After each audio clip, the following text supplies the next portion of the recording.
Hello students, today we will going to discuss about moving coil galvanometer. तो आज हम बेटा डिस्कस करेंगे मूविंग कॉइल गैल्वेनोमीटर। और ये भी एक इम्पोर्टेंट टॉपिक है थर्ड यूनिट का, और इससे रिलेटेड क्वेश्चन एग्जाम में बहुत बार पूछे गए हैं।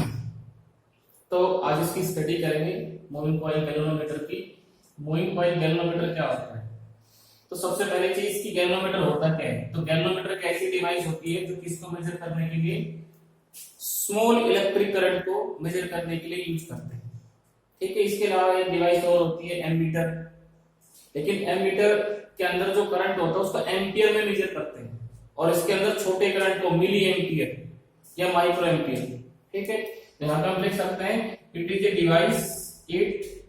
Device which is used to measure the electric current in milliampere या स्मॉल इलेक्ट्रिक करंट। कैसे लिख सकते हो? दोनों चीजें सही है कि galvanometer is a device which is used to measure the small electric current और करंट इन मिली एम्पियर और माइक्रो एम्पियर। ठीक है, तो ये हमारे पास मूविंग कॉइल गैल्वेनोमीटर होता है। इसकी हेल्प से हम छोटे अमाउंट ऑफ करंट को, स्मॉल अमाउंट ऑफ करंट को मेजर कर सकते हैं। अब सबसे पहली चीज इसका प्रिंसिपल। ये मूविंग कॉइल गैल्वेनोमीटर किस प्रिंसिपल पे काम करता है? तो प्रिंसिपल हम ऑलरेडी पढ़ चुके हैं। इससे पहला जो टॉपिक हमने पढ़ा था, when a current carrying coil placed in uniform magnetic field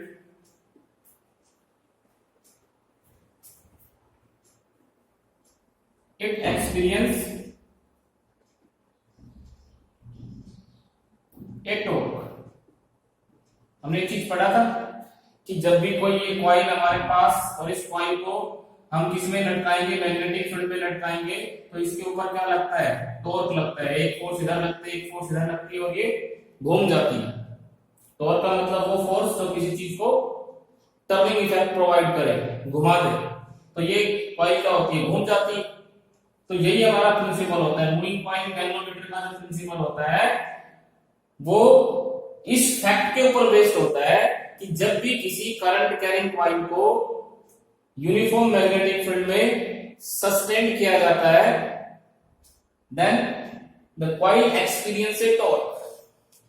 ये लिखा है एक्सपीरियंस ए टॉर्क। ठीक है, ये दोनों चीजें क्लियर हो गई। ये चीज हमने पढ़ रखी है। अब इसकी कंस्ट्रक्शन की बात आती है। कंस्ट्रक्शन देखो, एक अच्छा सा डायग्राम बनाएंगे गैल्वेनोमीटर का, और उसी के साथ उसकी कंस्ट्रक्शन लिख सकते हैं। कंस्ट्रक्शन में कुछ भी रटना नहीं मारना है, जो डायग्राम बनाया है उसी को देख करके हमें लिखना है। तो यहाँ पे देखो, यहाँ पे हमारे पास एक कॉइल होती है, रेक्टेंगुलर कॉइल होती है इस तरह से।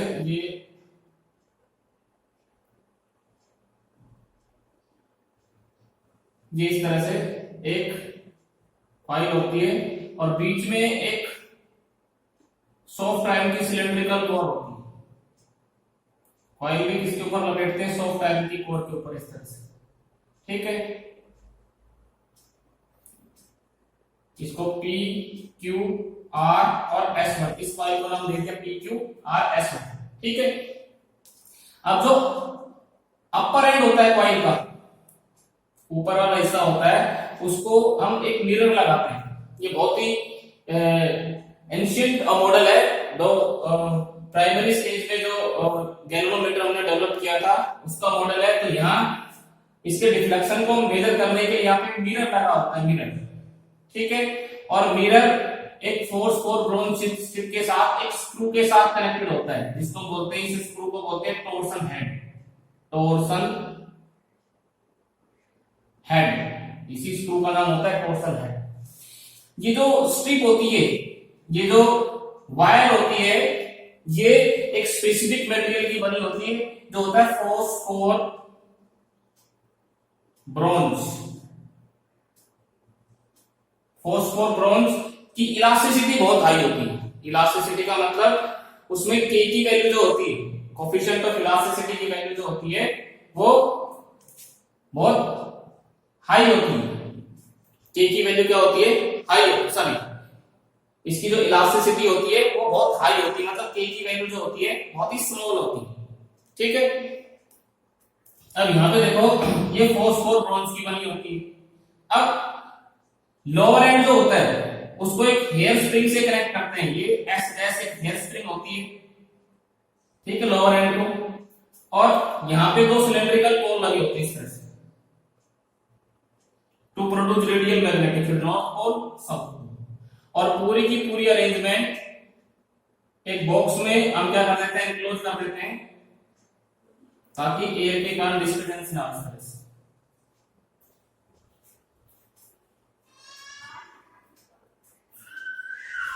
ताकि एयर के कारण डिस्टर्बेंस ना आए।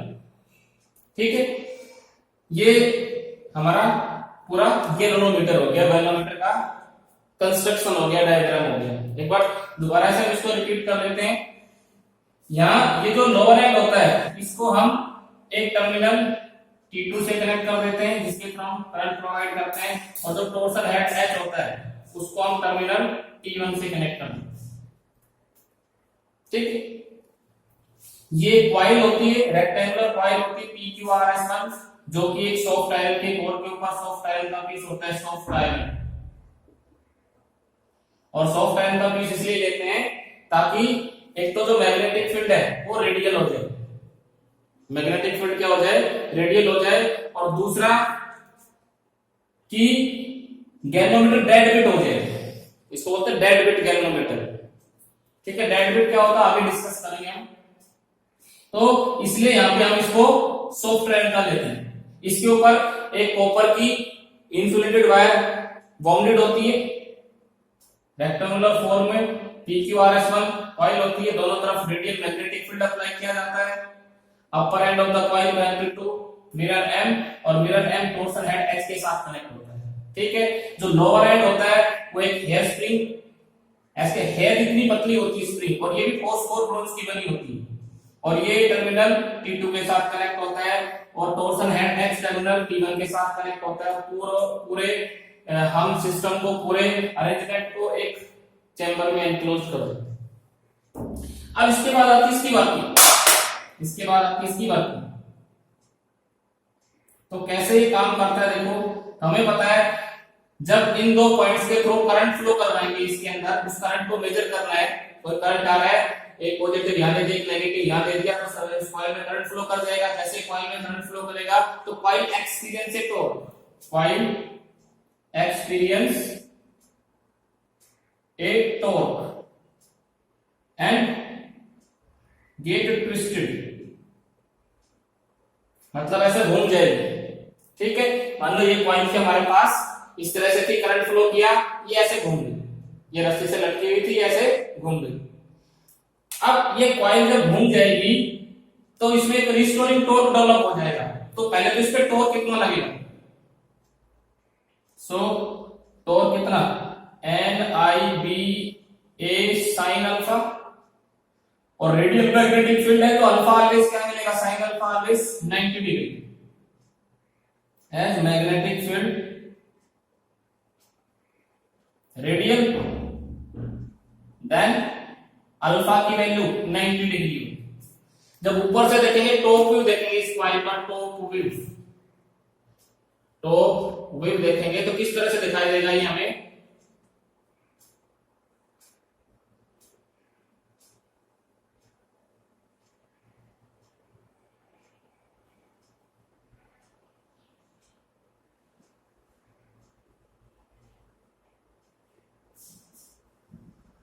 ये मैग्नेटिक फील्ड ऑलवेज रेडियल रहता है इस तरह से।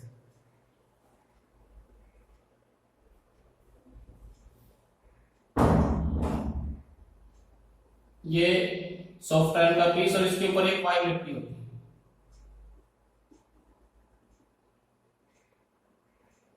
इस सॉफ्ट आर्म के पीछे ऊपर का हिस्सा दिखाई देगा हमें, ऊपर का हिस्सा। मैग्नेटिक फील्ड आ गया इसके रेडियल इस तरह से,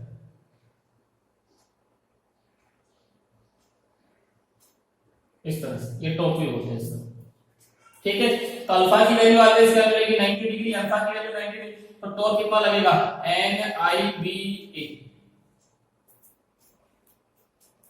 ठीक है, NIBA।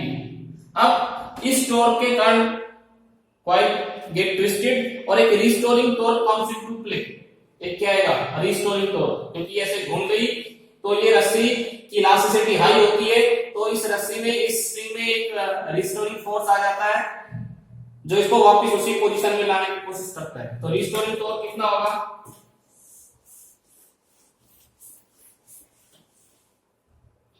So restoring torque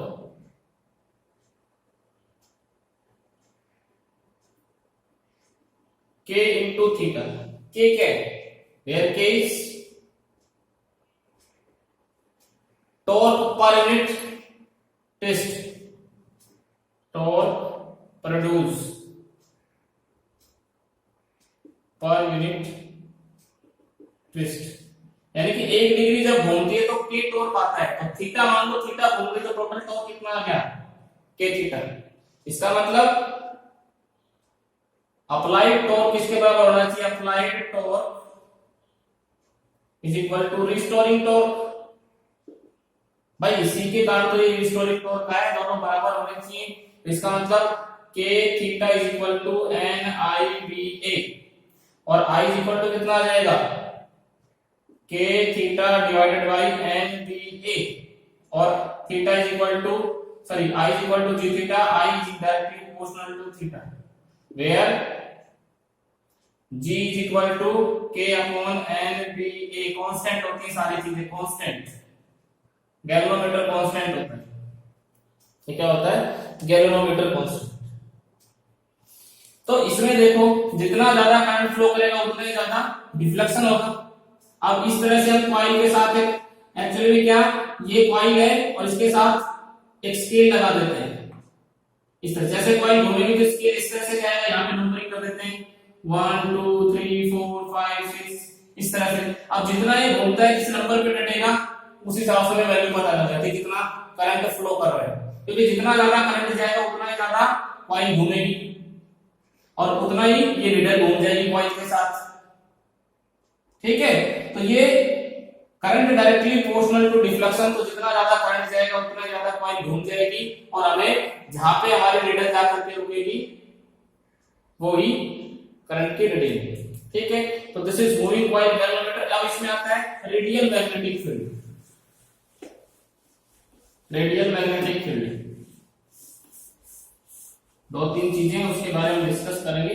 radial magnetic field,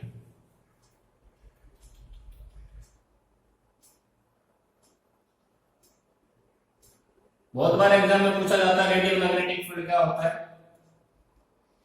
तो ऐसा मैग्नेटिक फील्ड जिसमें कॉइल मैक्सिमम टॉर्क एक्सपीरियंस करती है और मैग्नेटिक फील्ड कॉइल के प्लेन के ऑलवेज पैरेलल होता है।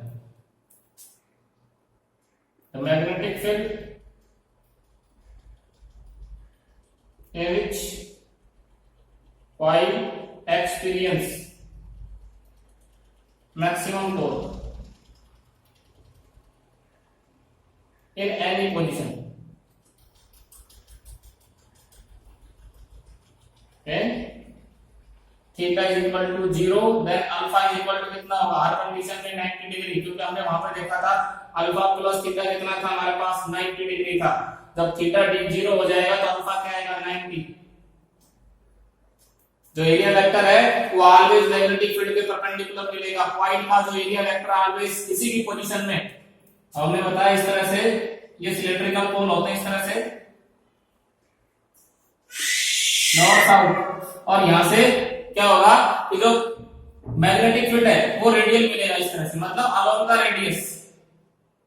ये मान लो ये कॉइल है हमारे पास, ये ऊपर टॉप व्यू दिखा रहे हैं, तो यहाँ पे मैग्नेटिक फील्ड इस तरह से अंदर जाता हुआ, यहाँ पे इस तरह से अंदर जाता हुआ, यहाँ से इस तरह से अंदर जाता हुआ, यहाँ से इस तरह से अंदर जाता हुआ। हर पॉइंट के ऊपर मैग्नेटिक फील्ड क्या मिलेगा, रेडियल मिलेगा। इस तरह से। तो यहाँ पे देखो मैग्नेटिक फील्ड इसके अलाउंग रेडियस यहाँ पे रुकती है, तो यहाँ पे इसके अलाउंग हो जाएगा मैग्नेट, यहाँ पे रुकती है तो इसके अलाउंग हर पोजीशन के ऊपर कॉइल के ऊपर मैक्सिमम टॉर्क लगता है। ठीक है, तो this is radial magnetic field. उसके बाद आता है current sensitivity end voltage sensitivity. Current sensitivity, current sensitivity IS। तो IS क्या होता है कि जब 1 एम्पीयर करंट फ्लो करेगा, ये हमारे पास स्केल होता है 1 2 3 4 5। अब यहां पे जब 1 एम्पीयर करंट फ्लो किया तो कॉइल घूम गई, और मान लो 1 एम्पीयर करंट फ्लो करवाया, कॉइल इतना घूमी, यहां पे 2 पे आके रुक गई। कितने पे आएगी? 2 पे आके। दूसरी बार 1 एम्पीयर करंट फ्लो करवाया दूसरी कॉइल में, वो आके रुकती है 5 पे, और तीसरी कॉइल में करंट फ्लो करवाते तो वो आके रुकती है 7 पे। तो किसका ज्यादा डिफ्लेक्शन? थर्ड कॉइल का डिफ्लेक्शन ज्यादा। थर्ड की रीडिंग, सेकंड की रीडिंग, फर्स्ट की रीडिंग, सभी में 1 एम्पीयर करंट फ्लो करवाया, लेकिन किसमें ज्यादा कॉइल ने डिफ्लेक्शन दिखाया? थर्ड में। तो उसको हम कहेंगे ये ज्यादा सेंसिटिव है। तो वही है कि जब 1 एम्पीयर करंट फ्लो करेगा तो कितना ज्यादा डिफ्लेक्शन प्रोड्यूस होता है, उसी को बोलते हैं करंट सेंसिटिविटी, मतलब total deflection divided bye 1 ampere.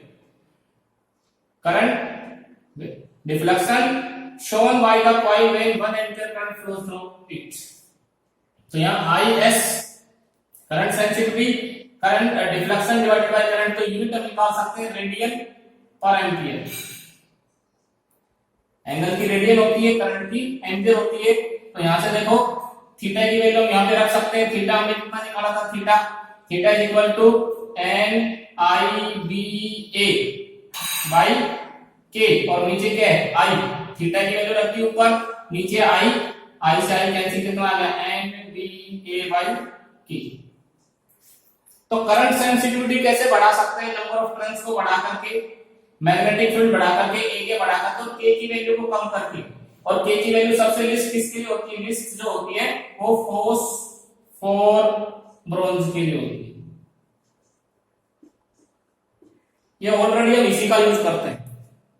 ठीक है, तो कैसे सेंसिटिविटी बढ़ा सकते हैं गैल्वेनोमीटर की? तो हम कहेंगे नंबर ऑफ टर्न्स को बढ़ा करके ये बढ़ जाएगा, बी को बढ़ाएंगे तो भी बढ़ जाएगा, एरिया ऑफ कॉइल बढ़ाएंगे तो भी बढ़ जाएगा, के की वैल्यू को कम करेंगे तो आईएस बढ़ेगा।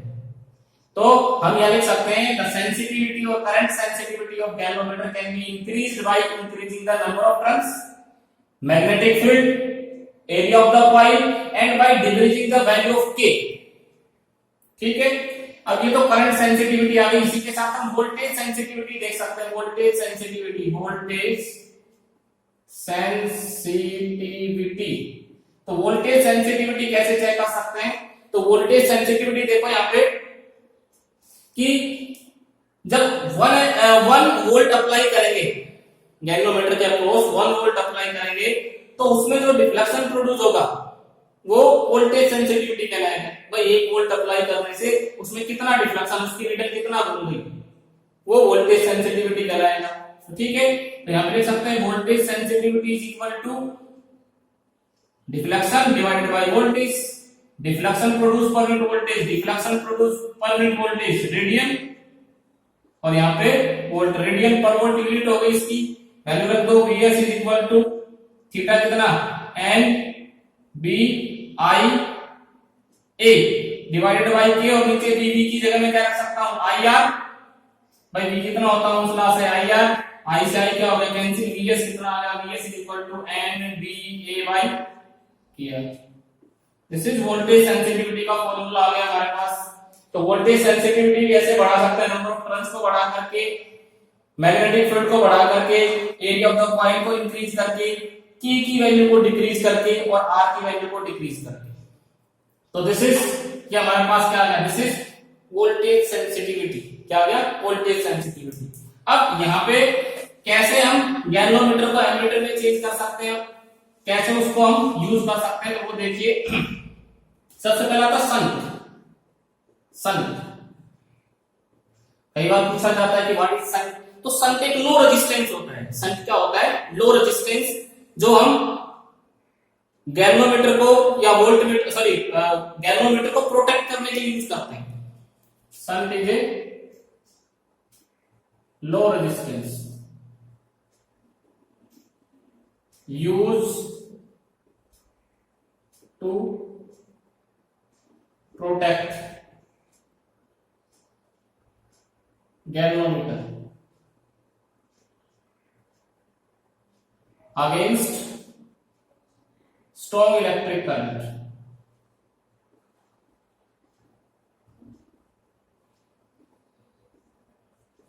ठीक है, कैसे हम गैल्वेनोमीटर को प्रोटेक्ट कर सकते हैं? तो देखो यहाँ पे ये मान लो हमारे पास एक गैल्वेनोमीटर है, इसकी रेजिस्टेंस G और इसमें मैक्सिमम करंट कितना जा सकता है? आई। मान लो 5 मिली एम्पियर करंट जा सकता है इसके अंदर से, 5 मिली एम्पियर जा सकता है। तो 5 मिली एम्पियर से ज्यादा जाएगा तो ये डैमेज हो सकता है। तो इसको कैसे हम प्रोटेक्ट कर सकते हैं? तो यहाँ पे इसके पहले एक लो रेजिस्टेंस लगा देंगे, ऐसे जिसको हम शंट बोलते हैं। अब यहां से मान लो आया करंट कितना? आई कितना है? मान लिया आई आ रहा है हमारे पास 5000 मिली एम्पियर। ठीक है, इतना करंट इसके अंदर से अगर मान लो ये नहीं होता, ये नहीं है और ये सारा करंट इससे जाएगा तो ये डैमेज हो जाएगा। तो हमने क्या किया, इसके पहले क्या लगा दिया? एक शंट लगा दिया। तो जैसे यहाँ करंट पहुंचेगा तो करंट के पास दो रास्ते, तो ये जो रात है, ये जो पाथ है, इसका रेजिस्टेंस इतना कम कर देते हैं कि कितना करंट, ये आईजी तो इसमें चला जाए और आई माइनस आईजी इसके अंदर से है। तो ये मैक्सिमम कितना हो सकता है? इसमें मैक्सिमम कितना अप्लाई कर सकते हैं, अलाउ कर सकते हैं? 5 मिली एम्पियर। बाकी का बच गया कितना? 4445 मिली एम्पियर इसमें से जाएगा, क्योंकि करंट वही रास्ता चूज करता है जिसकी रेजिस्टेंस कम होती है। तो यहाँ पे रेजिस्टेंस उसी हिसाब से हम कम कर देते हैं ताकि सारा का सारा करंट इधर से जाने की कोशिश करे और यहाँ से सिर्फ इतना ही करंट जाए जो गैल्वेनोमीटर टॉलरेट कर सकता है। तो ये हमारा सेफ रह जाएगा। अदरवाइज ये रेजिस्टेंस नहीं लगाते तो ये हमारा डैमेज हो जाएगा। तो यहाँ पे हम लिख सकते हैं, ये पॉइंट ए नाम दे दो, ये पॉइंट बी नाम दे दो। तो यहाँ जो पोटेंशियल ड्रॉप होगा और यहाँ जो पोटेंशियल ड्रॉप होगा, दोनों क्या होने चाहिए? बराबर होने चाहिए। तो यहाँ पे हम लिख सकते हैं, क्या लिख सकते हैं? यहाँ पे लिख सकते हैं this is IG into G। Galvanometer resistance किसके बराबर होगा? I minus IG into S। ठीक है, हमें किसकी वैल्यू चाहिए? हमें वैल्यू चाहिए S की वैल्यू चाहिए। तो S यहां से निकाल सकते हैं, IG into G divided by I minus IG। यहां शंट की वैल्यू लगा सकते हैं कि भाई कितना रेजिस्टेंस लगाएं, कितना रेजिस्टेंस यहां पे लगाएं कि इसमें से IG करंट जाए इसकी। ठीक है, तो ये शंट होता है बेटा। और यहाँ इसके आगे हमारे पास दो चीजें और बच गई, how to convert a galvanometer into ammeter and how to convert a galvanometer into voltmeter. उससे रिलेटेड बहुत सारे क्वेश्चंस हैं, न्यूमेरिकल्स हैं, वो हम नेक्स्ट लेक्चर में करेंगे। Thank you.